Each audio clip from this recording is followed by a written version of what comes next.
Okay, you can start. We're good. Right now, we're online. Where we go? We're on YouTube, Yep.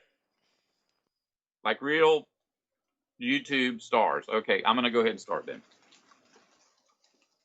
Hello and welcome to another live stream from the only source of information that you need to not only survive the current apocalypse but actually enjoy it.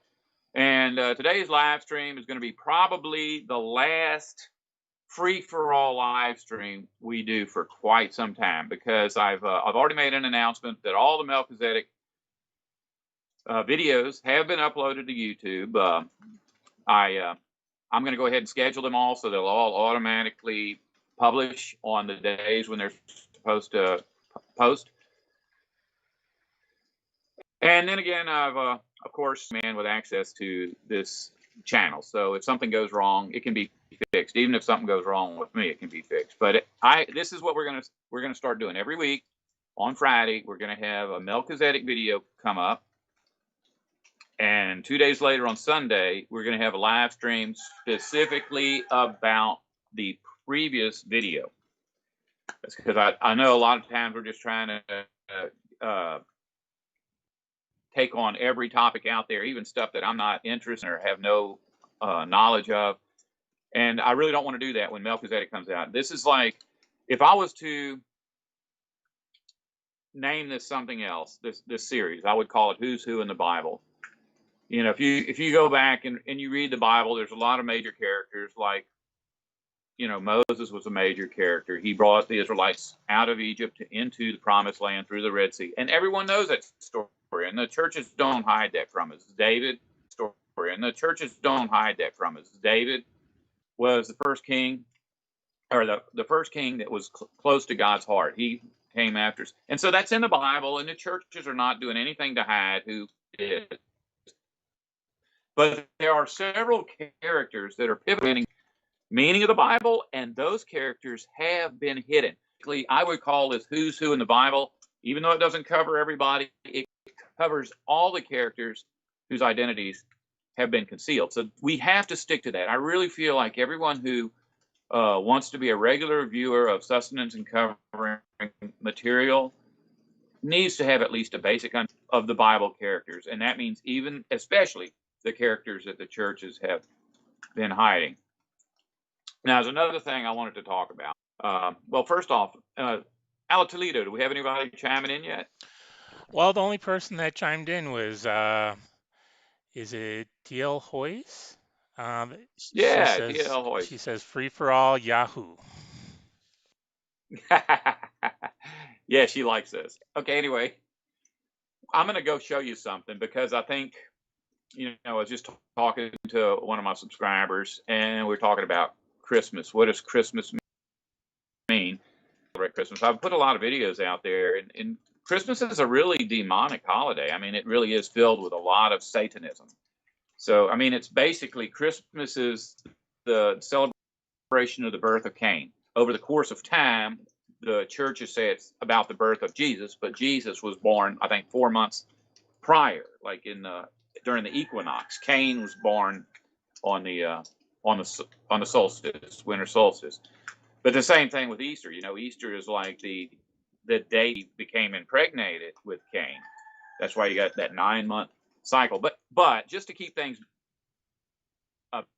you know, understanding, I'm going to take and show you all. Oh, I hope I don't have like all kinds of dirty underwear and stuff out here. I didn't clean the house, but just so. Here's my wife with her key cat. That's YouTube. You want to wave? Hi. There's Boo Boo. And here's my Christmas tree. I just want everybody to know that I have got a Christmas tree up.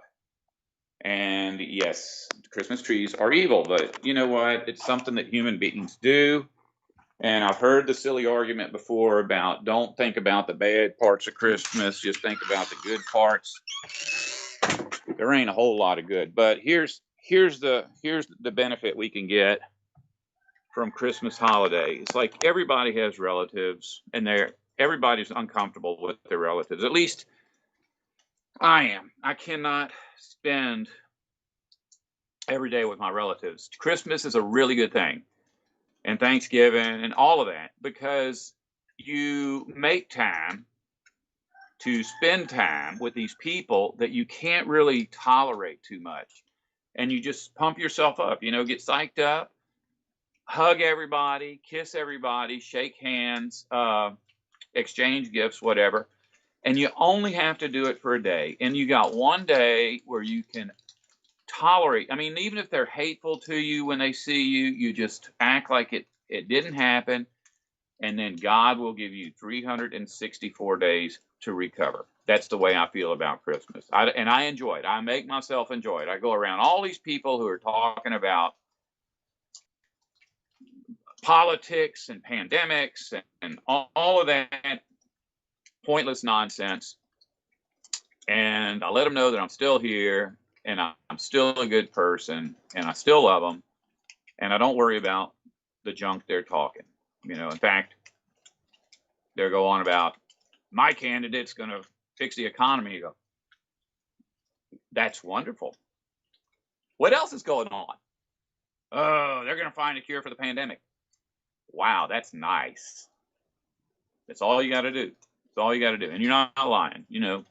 Obviously, if they walk away thinking you support their candidate or believe in some kind of cure of this thing, who cares?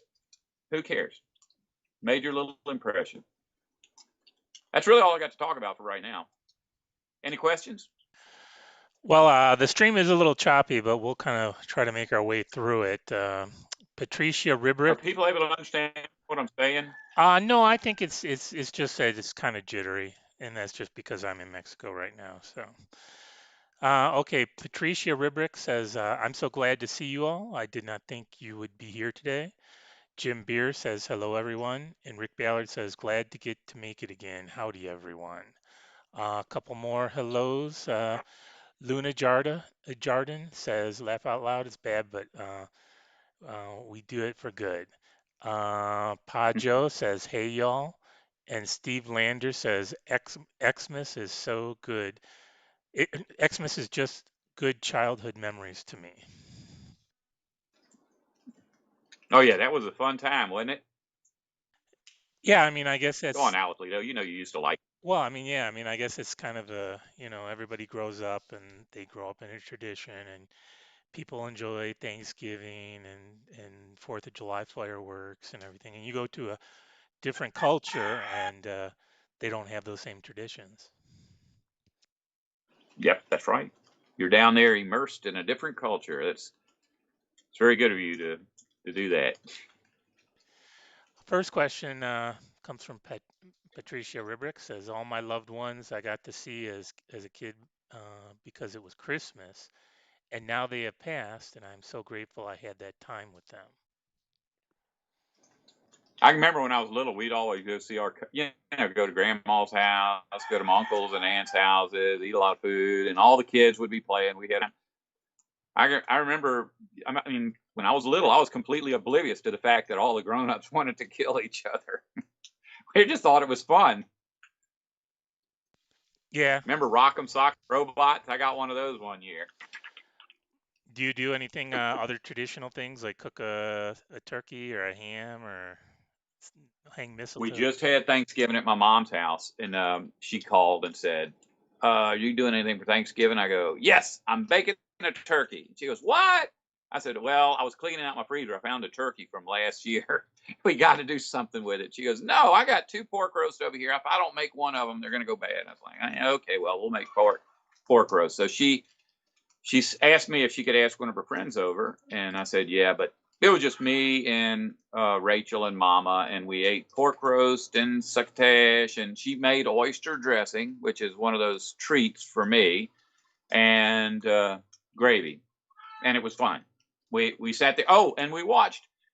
We sat down while the dressing was getting done in the TV room, and National Lampoon's European Vacation came on, and I was like, "Oh wow, European Vacation." Mom said, "Well, you want to eat in here instead of at the table?" Because she had already cleaned off part of the table and had put all this.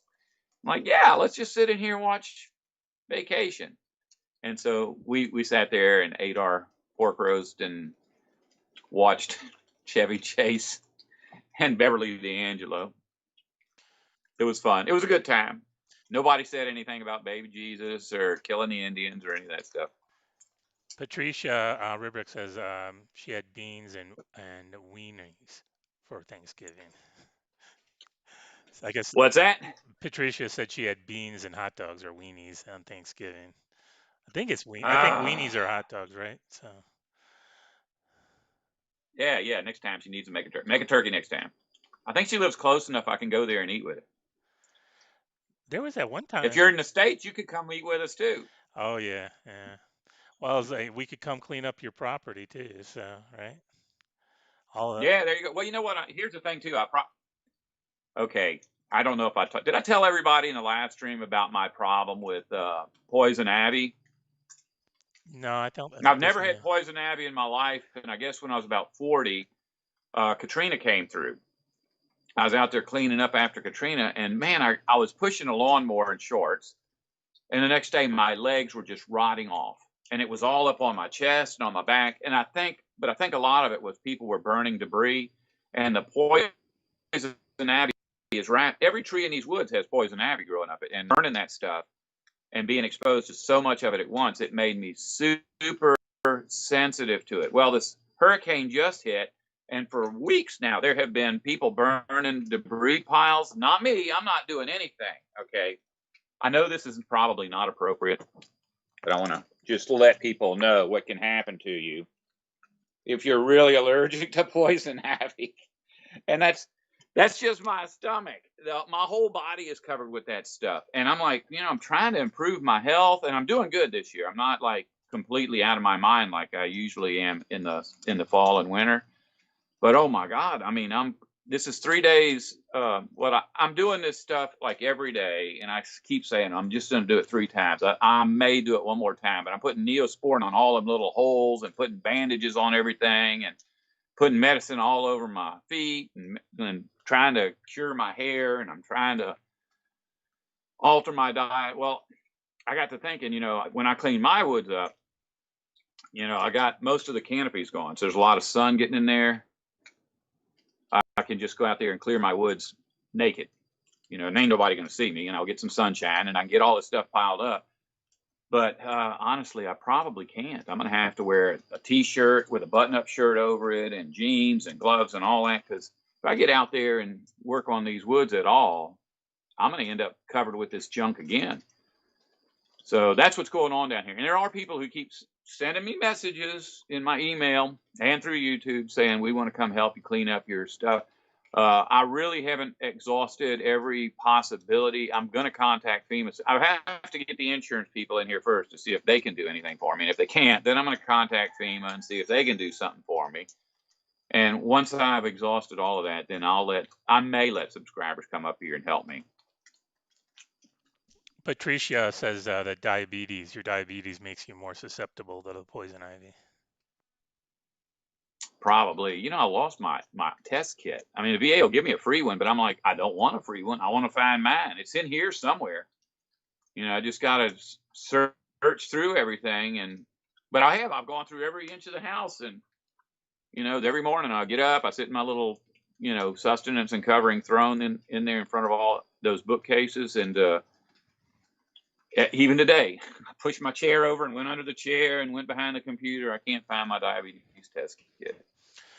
Okay, another hello comes from Discernment Files. He says, "Good morning, Earthlings." And then going back to the Christmas traditions, Bob G says, "Hi everyone," and he loves the vacation videos. Discernment Files says we don't celebrate any of the pagan holidays, and Tia says that she likes to do Yule logs, or maybe that's just what she's bringing up. Yeah, she's brought up Yule logs before. That's like the whole thing about that is it's really pagan. I mean, that came from the ancient past, way, way, way before they had Christmas. But that's just like everything. Originally in Mithraism, they had what's called a Festival of Lights. That was on like the winter solstice, which is right around December 25th. Actually, I guess it goes through your solstice cycles. I think are always in the last days of December. It's like if you were to split our calendar up, our modern calendar. You got January 1st, June the 1st, September the 1st. It doesn't work the way our Earth works because our calendar no longer functions. But in the ancient past, you had 12 months. Each month had 30 days. And so you would have these celebrations right on like what would be like January 1st, June 1st. It would just be like that, even though they didn't have the same month names we have now. But all of this stuff is from the ancient past, and it's kind of weird. You can go into China, and they have all of their holidays are based on the solstices and the equinoxes. All in the Americas, when the Europeans came over here, that people were doing stuff on the solstices and the equinoxes, and it's always based on the impregnating of Eve and the birth of Cain and the creation of the first civilization and the celebration of the wars. The Day of the Dead is basically a celebration of Noah's Ark. That's all the people who were killed in the flood happened on about that time. And so that's how that's what it's about, because the celebration never ended. But, with Mithraism, they had the Festival of Lights, and now we put lights on Christmas trees. It's not any different. It's the same holiday. Comes from Dan C. Howdy from Arkansas. Been watching for years. Jaboom Blue says, if you got to involve FEMA with your cleanup, how much land do you have? My wife wants to know. I have 2 acres of land, but FEMA, okay, when Katrina came, they just came out, they just gave us a blank check. So we had this crappy little town with a whole bunch of dilapidated infrastructure, the roads, the sidewalk, everything was just garbage. And they came in here like this was San Francisco or something. They tore all that junk up, which, as far as the hurricane, it just benefited us. And they put up these outhouses. I did a video a while back. We used to have like old, like wood shack structures for bathroom facilities down the beach. Now they've got these $1 million structures that are made out of poured concrete, and they're above the flood level, which means these are like towers, and the toilets in the top of the tower, the wheelchair ramps to get up there, are like a mile long. I don't think anybody could actually use them, but that's the kind of stuff we got after Katrina. And then now this happened. Well, it didn't blow away all the houses. It just ripped shingles off everybody's roofs, knocked over a lot of trees. FEMA's not offering the kind of help they did before, but they said that if you don't get your property cleaned up in a short amount of time, you can call them and they'll hook you up with some kind of a charitable organization that'll come clear all my stuff off. Oh Lord, what was the question? I forgot what I was supposed to be talking about. It was about how much land you had. Yeah. Okay. Oh, that's the point. Okay. Thank you, Al Toledo. You are so cool. But anyways, they will only clear 200 feet out from your house in any direction. So if you have 1 million acres, they're still only going to clear out 200 feet from your house. And guess what? It has to have road access. So when they did this for me at Katrina, they didn't clear out 200 feet from my house. They basically cleared out 200 feet from the driveway, because you have to be able to get their stuff loaded onto trucks and hauled out. And so they basically did from my driveway to my house. They didn't really go behind the house. They didn't go over in the woods where I used to hang out. They just cleared all that's up there by where people could see it, neighbors and stuff. Going back to the celebrations you had mentioned from all the other past traditions and cultures, Patricia Ribick says maybe the darkness of wintertime made folks depressed back then as well as today. Happens to me. And I think, that is the thing, is when you hit the equinox, or not the equinox, the solstice, which is what Christmas is based on, that's the turning point. That's, the days are getting shorter, and then the Earth's tilt all changes enough that the days begin to become perceptibly longer. Somehow people back then just realized the days were getting longer. And that's the beginning of the good things. So that's why winter solstice is such a big deal. That's why we don't really celebrate the summer solstice, and we don't celebrate the fall equinox, or is that the one we do? Easter. Yeah, Easter is the spring equinox, and Christmas is the winter solstice. Those are the big holidays because those are the happy times. That's when things are starting to make a turnaround. Things are getting better. Next hello comes from Uncle Nesta. He says, hello, hello, hello, Henry. Puff, puff. Past Mark's tumor um, was shrunk significantly. He has had rough days, but he says hello and thanks for the prayers and keep telling the truth. One love. Keep your head up, Yeah, Mark. yeah. Let's see. Next question comes from Jarvis Pennyworth. Care to share some nuggets from the upcoming Melchizedek series? My spirit is starving for this stuff. Hey, how many people saw the introduction video? I'm guessing everybody here did because people don't normally go to the live stream unless they're watching everything. But you saw it, didn't you, Ala Toledo? Oh yeah, yeah, yeah. I mean, it was kind of just an introduction. I kind of knew everything you already talked about, so. Yeah, I've been saying it. Believe it, this is the way it works. These scripts are an hour and a half long, and by the time I get everything edited and uploaded, I am so sick of it. I just don't even want to look at it again.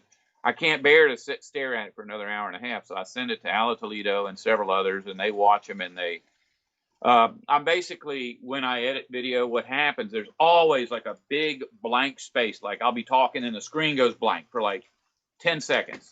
And so I have to go back and fix that.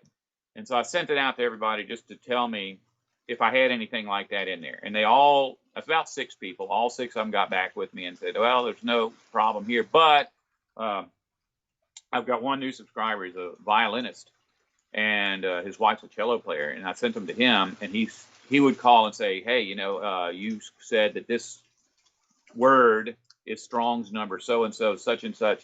And it's like, it's not. You're off by 1 digit. And I'm like, you know what? As very few. The reason I picked these 6 is because they're the people that are really, really into it. And so if it's something small like that, I'm guessing maybe 1 or 2 more people will locate that over the course of the next 10 years. And I can just respond by saying, yeah, that was wrong. I made a mistake there. Here's the proper Strong's number. I think, what was another one he found? I had, it was Daniel chapter 2. I don't remember. I said it was Daniel chapter 2, and he said, no, that's Daniel chapter 12. I'm like, how did you even know that? But yeah, there's some where I quote the wrong script. I got the scripture right, but got the wrong chapter and verse. And I said, well, you know what? I'm so done with this script. I'm not going to go back and fix that. But a few of them, they came and said, yeah, you got a gap here. Well, I got to take the video down, cut that out, put the 2 pieces together, see if it's seamless, and re-upload it. And so hopefully everything up there is the way it's going to stay. I have no intention of going back and fixing anything else unless it's major. Speaking about the solstice and all that time, about the, waning sunshine and everything, Jaboom Blue says, yesterday in Ohio, the moon and the sun were looking at each other in the horizon. And Patricia Ribrick says she lives in Ohio, and her daughter called to tell her to look at the rising moon. It was beautiful. It's weird. Okay. I was talking to my friend Thomas. He's the subscriber that I went and stayed with him in Pensacola. I made the video. We saw the Blue Angels flying over and all that. I think that's who I was talking to. But he was talking about, we're so pumped up about Christ returning. And we really, the only signs we have that we can go by is that everything is going to get weird in our solar system. So every day we're going out and looking at the sky, and we're wanting so bad to see things that when we do see them, we don't know if we're really seeing what we think we're seeing or if we're just imagining it because of wishful thinking. But I went out one day, and the sun was right there, and the moon was right there. What does that mean? That means the moon should be full, right? I mean, it wasn't right on the horizon because I've got trees. So I don't see the sun rising until it's above the trees, and I can't see the moon if it goes behind the trees. But they were just like right there, and the moon was half lit. Like, how can it be half lit? It should be fully lit. There's the sun, there's the moon, it should be fully lit. And so I contacted my friend who's an astronomer, and she's level-headed. She says, well, it didn't look right to her either from her home. but we're not saying anything because both of us are like drawing pictures of it on a piece of paper and trying to figure out, well, how should it look? Am I seeing what I think I'm seeing? But yeah, there's going to come a day when I'll be doing one of these YouTube things and I'll say, the moon wasn't right today. And all of my subscribers will say, you're right, it wasn't, and we'll know. Then we'll know for sure that we're not just imagining it, and we can all leap for joy. In fact, I've got in my head, I wrote down a timetable calendar of when the end of civilization comes and Christ returns. In 3.5 years before that, we should start seeing signs in the sun and the moon and the stars. And what did I say? I'll go ahead and tell you this if I can find it here. How do I do? No, I can't find it. Oh, there it is. Timetable again. Let's see here. Saturday, September 23rd, the autumn equinox of what year is that? 2023. I think that's right. I've got this thing kind of. It looks like that's a big day on there. I'd have to waste a lot of time reading it, but I think that's the day. As we get closer, I'll tell people go out and look. And I haven't. I'm not basing that on celestial observations. I'm basing that on the timetable of a cycle of time that has not existed in thousands of years, and that is the sabbatical year. The Israelites, when they rejected God's law, God allowed them to have the law of Moses, which he said was a wicked law. But in that wicked law, they did not observe just a Sabbath every 7 days. They had to observe the yearly Sabbath, which means you go 6 years of work, 1 year of rest. 6 years of work, 1 year of rest. We're experiencing that 1 year of rest right now. And the reason I say that is because it happened on the spring equinox. That's when they had, in the ancient past, they had to begin their sabbatical, their satanic sabbatical on the spring equinox. That's when this COVID-19 nonsense started. And right now they're talking about, we've got a cure coming. So either they're going to announce a cure and tell everybody to go back to work on the following spring equinox, or the one that follows that, because there were two satanic sabbaticals in the Bible. One was a year long and one was 2 years long. I suspect we're in the 1 year sabbatical. 6 years later, 6 years after it ends, we should go into the permanent sabbatical. That's God's sabbatical, the one that lasts for 1,000 years. So that doesn't happen until Christ returns. So that's your good news of the day. I'm the guy that's knows the Bible, and that's my gut feeling. My gut feeling is that in 6 years and 3 months, something like that, Jesus will be coming back. But the only way we'll know it is that in 3 years or 2 years and 9 months, the sun and the earth and the moon will go back in a conjunction. That'll be a big event that you can't get wrong. Me and my astronomer friend and the rest of my subscribers will go out and look. It'll be a full moon. We'll go out the next day, full moon, next day, full moon forever. That's what we're looking for. When that happens, on the day it starts, the clock is ticking. We got 1,900 and what was it, 50? I can't remember. But it's the time cycle from the book of Revelation. It's 42 months, it's 3.5 years, and it's a certain amount of days. Okay, first there's a hello from It's Not Real, says hello everyone, greetings from Conyers, Georgia. Several people have commented about the moon, so I guess that's kind of what people want to talk about. So Rick Ballard says, thanks for the sun and moon talk because it didn't make sense to me either. In Kentucky, Crystal Emmerich says, my dad noticed that the moon rose in a different spot last night. We live in Pennsylvania. Tia says the moon was correct in the sky last night, first time in about 3 weeks. Discernment File says the moon, so-called Earth shine, is a sign too. Patricia Ribick says, but the sun is much further away, so it hits the moon in an angle. That's why she thinks maybe it wasn't full. And then Dan C brings up your calendar, which is connected to the moon, I guess. Dan C says, I'm starting to